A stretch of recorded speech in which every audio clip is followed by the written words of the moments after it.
देखंतु बंधु माने आज ये वीडियो रे आमे जानिबा जे केउ मानकर भत्ता बढ़ीची से माने केते पाउथले एबे केते टंका पाइबे। सरकार खूब शीघ्र देबाकू जाउछंती वार्धक्य भत्ता एवं से जो डिक्लेयर करथिले जे जेउ मानकर बयस 80 वर्ष रो ऊर्ध्व एवं जेउ मानकर 80% रु अधिक डिजाबिलिटी रहिसंती भिन्नक्षम रहिसंती सेमानकू तापरे परे सरकार पुणी द्वितीय पाली रे डिक्लेयर करदेले जे विधवा मानकू केते टंका देबे ताहा संपूर्ण वीडियो रे कहिबी। समस्त वीडियो को गोटे गोटे लाइक कर दियंतु। चलंतु आरंभ करिबा आज वीडियो। देखंतु बंधु माने आज गोटे समस्या देखा जाइछि, बड़ समस्या सबुतरु भत्ता समस्या। देखंतु सरकार जेते बेले निर्वाचन लढितिले सेते बेले से कहिदिले जे आमे भत्ता को बढ़ेबू।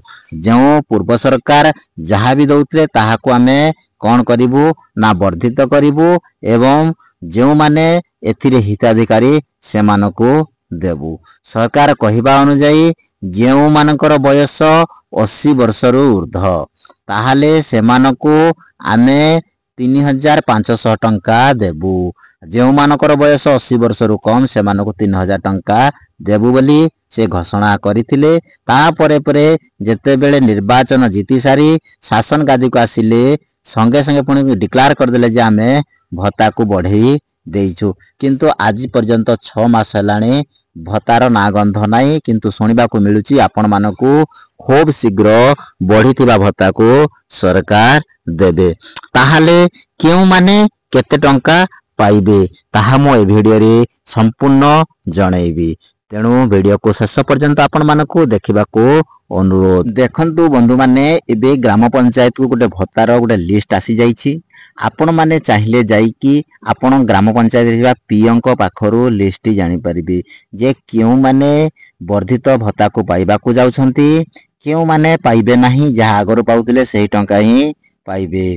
देखंतु जेते बेले पूर्व सरकार भत्ता को 500 टंका रो 1000 टंका को वर्धित कले, यहा केउ माने पाउतले ना जेउ मानकर बयस 60 वर्ष रु ऊर्ध्व 80 वर्ष रु कम से मानको 1000 टंका भत्ता एबे भी मिलुची।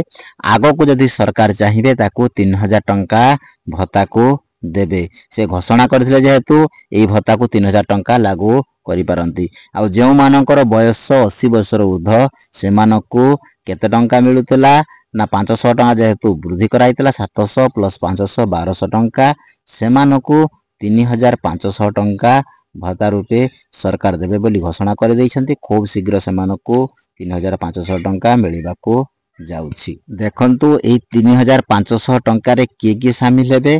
देखंतु जेउ मानकर बयस कहली 80 वर्ष रु ऊर्ध्व एवं जेउ माने 80% रु अधिक भिन्नक्षम अटंती आउ विधवा मानकू भी एथर शामिल करा जाइछि। तेणु केउ माने पाइबे जेउ मानकर बयस कहली 80 वर्ष रु ऊर्ध्व एवं जो मानकर भिन्नक्षम 80% रु ऊर्ध्व विधवा माने से माने ही 3500 टंका पाइबा को जाउछंती। तेणु से मानकू केते मिलुथला आगरो ना 1200 टंका मिलुथला, एबे ताहा वर्धित होई से माने 3500 टंका प्रति मासरे पाइबे। समस्तक मनरे गोटे प्रश्न आसुछि जे एही वर्धित भत्ता केबे ठारू लागू होबो। समस्तक मनरे यही प्रश्नटी उंकी मारुछि। तेणु मु क्लियर कर दउछि एही 15 रे जो भत्ता दिया जिवो ताहार किछि ऑफिशियल अपडेट आसी नाही। तेणु आपण मानकू मिलिबा को जाउछि केबे ना जनवरी 2025 तारिख ठारू एही भत्ता लागू करा जिवो। जनवरी 15 तारिख रे आपण माने बढ़ी थिबा भत्ता को पाई परिबे।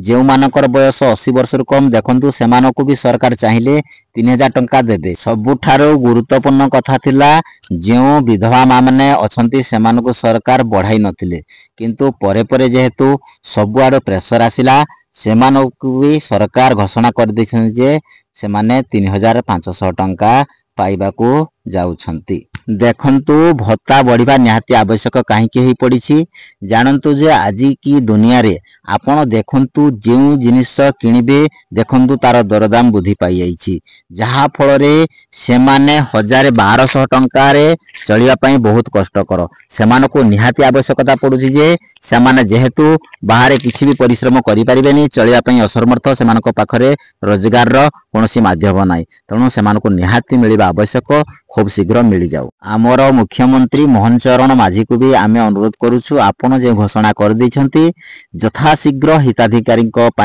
आपण लागू कर दियंतु जहा फल से माने लाभवान हेई परिबे आपण माने जदी मो कथा सह एकमत निहाती कमेंट करंतु जदी आपण मान को अपडेट भल लागिछि निहाती जदी सब्सक्राइब करनांती करि नियंतु सब्सक्राइब लाइक निहाती करंतु वीडियो को शेयर कर दियंतु आज पई वीडियो रे एते की रहिली जय जगन्नाथ पुनी देखाबो आउ एक नुआ वीडियो रे।